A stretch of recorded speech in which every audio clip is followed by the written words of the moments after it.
buenas noches. Yo soy Alejandro Bravo y soy estudiante de la licenciatura en Ciencias Políticas y Administración Pública en la Facultad de Ciencias Políticas y Sociales de la Universidad Nacional Autónoma de México. A continuación, expongo a ustedes mi reflexión acerca del VIH, lograda posterior a dar lectura a las fuentes propuestas, que fueron el artículo de Milenio, Historia del VIH-Sida en México, el artículo Epidemiología del SIDA-VIH en México de 1983 a marzo de 1995 y el artículo Gobernanza neoliberal en la epidemia del VIH-Sida en mujeres en México, los efectos del paradigma de la vulnerabilidad del Colegio de México. Pues bien, lo primero que debemos saber es que el VIH y SIDA no son lo mismo. El VIH es el virus de la inmunodeficiencia humana, el cual es transmitido principalmente y casi exclusivamente por tres vías, que son las relaciones sexuales vaginales, anales y en menor medida las orales, por contaminación sanguínea durante el uso de agujas y de madre a hijo, ya sea por el parto o por la leche materna. Este punto es importante, pues existen estigmas sociales que por la ignorancia se traducen en prácticas de discriminación sobre personas que viven con este virus, tales como el pensar que se puede transmitir por la convivencia cotidiana, un beso o un abrazo o el compartir algún utensilio de uso común. El SIDA, en cambio, es la última etapa de esta infección que se caracteriza por una elevada replicación del virus que debilita la capacidad del cuerpo de defenderse de enfermedades comunes, volviéndolo a una persona vulnerable a un sinfín de males que terminan por causarle la muerte. El tiempo entre la infección por VIH y el desarrollo del SIDA puede ser de hasta 10 años e incluso más en algunos de los casos documentados. Es muy importante decir que en la actualidad el VIH no es más una enfermedad mortal, sino una enfermedad crónica.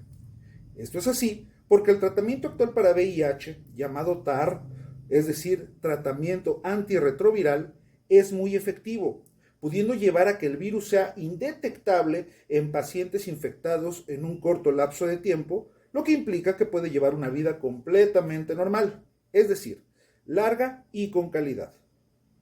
En México, de acuerdo con datos de CENSIDA, se llega a un total de 207,369 registros de SIDA entre 1983 y desde 2003 se cuenta con acceso universal a los fármacos antirretrovirales, lo que ha significado el mantenimiento de la tasa de mortalidad por SIDA en un 4.5% de los infectados. Se estima que 3 de cada 1,000 mexicanos son portadores del VIH. Actualmente, debido al cambio de administración de gobierno y a las políticas de austeridad, empieza a haber desabasto de antirretrovirales para las personas que viven con VIH. Por lo que en esta reflexión invito a quienes hoy ejecutan la administración pública a no pensar en los enfermos de VIH como simples estadísticas, sino como seres humanos que además, desde el año 2001, gozan del derecho humano de tener acceso a medicamento antirretroviral. Finalmente, esta reflexión ahondará principalmente en 3 demostraciones de la vulnerabilidad que sufren las mujeres por diversas situaciones sociales que las exponen de una manera sobresaliente al virus.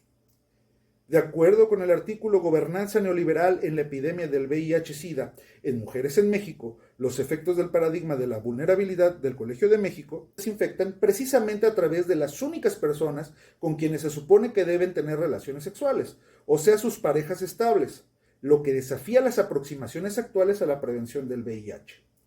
En este contexto, la abstinencia es imposible. La monogamia unilateral no es efectiva y el uso marital del condón se complica por el compromiso profundo y culturalmente sostenido de las mujeres a la ficción de la fidelidad. Esto implica que en la práctica, más allá de la teoría, las relaciones de riesgo que la pareja masculina pueda tener fuera del vínculo matrimonial involucran una probabilidad alta de dañar a sus parejas mujeres, quienes se sienten seguras por un paradigma cultural que es el que el uso del condón en el matrimonio es innecesario. Pues bien, en este sentido, se debe trabajar en difundir la información correcta y concreta para que la prevención del virus y sobre todo la desmitificación de la fidelidad para que en consecuencia se adopten medidas de prevención del VIH dentro del matrimonio. Como segundo punto, El mencionado artículo también comenta que la homofobia y el sexismo son dos fuerzas que alimentan la epidemia, dado que permiten que se culpe a los hombres homosexuales y a las prostitutas de la propagación del virus entre mujeres que no se reconocen en riesgo. Esto se traduce en una falta creencia de que el virus solamente existe y circula entre grupos de población específicos, como los homosexuales o las sexoservidoras. Por tanto, existe una falta percepción de que si no se es homosexual o no se es sexoservidora, se está en completo resguardo. Es importante hacer saber a la población que el VIH no tiene distinciones entre género, edad, raza o grupo social y que las medidas de prevención deben extenderse en toda práctica sexual, así como la examinación médica periódica para la detección del virus. Actualmente, un análisis ELISA de cuarta generación es capaz de detectar el virus a los 15 días del contacto de riesgo y de descartarlo completamente a los 45 días. Finalmente, como tercer testimonio, el artículo menciona la experiencia de una mujer identificada como Mariel, quien expresó: quieren venderte la historia de que eres una víctima, pero yo no me la compré. Siempre supe que mi marido tenía sexo con otros hombres, y aunque le pedí que usara condón con ellos, yo no le pedí que lo usara conmigo. Esto, por último, demuestra que más allá de victimizar a las personas que viven con VIH, es importante que la población conozca cuáles son las prácticas más comunes de riesgo, como lo son las relaciones sexuales anales y vaginales sin protección con una persona infectada, para que pueda tomar acciones de prevención adecuadas y evitar la propagación de esta enfermedad.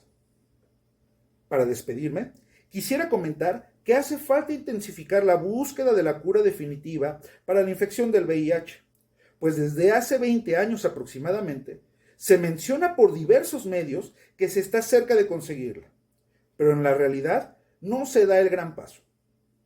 Evidentemente hay una gran industria alrededor de esta infección, tales como pruebas de tercera y cuarta generación, pruebas PCR, medicamento antirretroviral, adquiridos por gobiernos, fabricación y venta de preservativos y muchas más. Esto permite suponer, sin mayores pruebas, que el interés real para erradicar el virus está subyugado por el interés económico de hacerlo crónico. Esperemos que pronto podamos vivir en un mundo sin VIH. Mientras tanto, la información y la eliminación de paradigmas y prejuicios serán el gran poder de la sociedad. Les agradezco como siempre su atención. Muchas gracias por escucharme esta noche. Hasta la próxima.